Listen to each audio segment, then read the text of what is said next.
A new book on the Biden presidency is bringing to light some real tensions between the president and his vice president. According to an excerpt obtained by Politico, Biden vented to friends that Kamala Harris was a work in progress in his early days in the White House. Well, that's true. It's not exactly an insult. Maybe it got better. Or worse. Biden was reportedly frustrated after word got back to him that the VP's husband, Doug Emhoff, had been complaining about her policy portfolio, which included the border crisis. Harris's allies felt her to-do list was hurting her politically. According to the book, and here's a quote, Biden was annoyed. Oh yeah, it got worse. He hadn't asked Harris to do anything he hadn't done as vice president, and she begged him for the voting rights assignment. What do you make of that? Well, first of all, Harris, I think the president calling the vice president a work in progress is probably the nicest thing someone could say about her in her current role as vice president. Look, she was given a very important task of being the border czar. Ultimately, of course, the border does fall on the DHS, but President Biden asked her to look into the fundamental reasons why you have more migrants coming from Central America. Well, the vice president hasn't had any public comments on the border or immigration since June of this year. And look at the chaos that's going on at the border. In my profession, if I had this success rate, I would be fired and lives would be lost. And unfortunately, lives have been lost because of her, and she still has a job. I don't understand it. Well, part of the reason why she may have been silenced is because she told people, don't come. Right. And then she had to clean up on aisle 7 because the administration didn't want her telling the truth. Well, look, I mean, I don't even know how you call this a work in progress. This is a work in regress. This has only gotten worse with Kamala Harris. She hasn't improved. I mean, unless cackling is now, a job performance for high office, a qualification. But when you look at what she's done over the last couple of years, she is not an asset to this administration. She can barely handle children for a tea party after visiting NASA. It becomes an inflammatory point. I frankly think this is an act of trying to hide the VP, which is what they do most of the time. Voting rights, the border, all failures. I don't know where you go from here. Cap.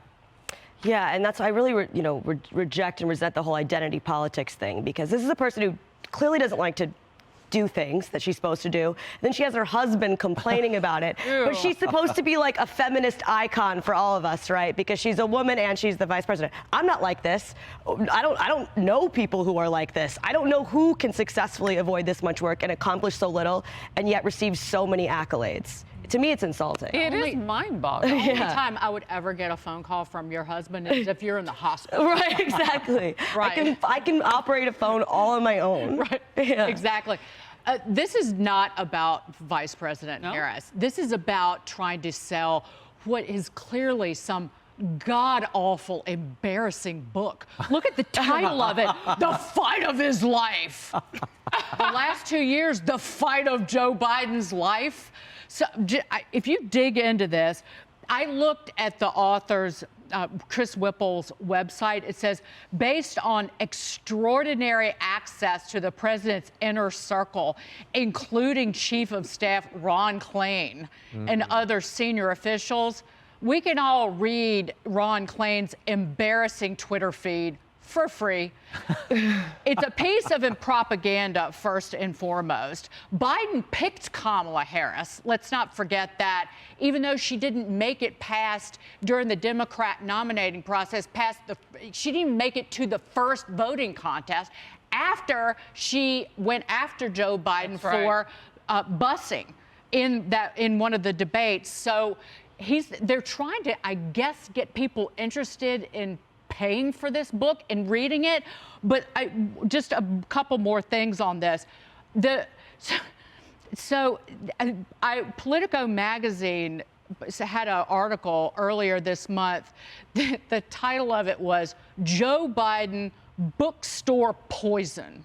So this is just some sort of ploy after 2 totally craptastic years of a presidency to get people interested in So you don't think any of this is true with his vice president? Yeah, maybe, but like we don't already know this. It's a vanilla comment. It's not like it's a big pull quote, like, you know, she's a disaster. It's just, well, she was a work in progress. Yeah, what work is progressive? Exactly. The fight of his life for Joe Biden is trying to get a speech out of his mouth without mistakes. That's the fight of his life every day. I mean, the only thing worse than this would be if Joe Biden got up at the podium and tried to extol his accomplishments over the last 2 years. Oh, wait, that's happening this week.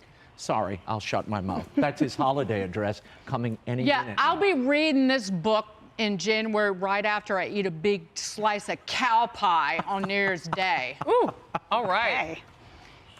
Merry Christmas. Merry Christmas. I mean, I meant that in all seriousness.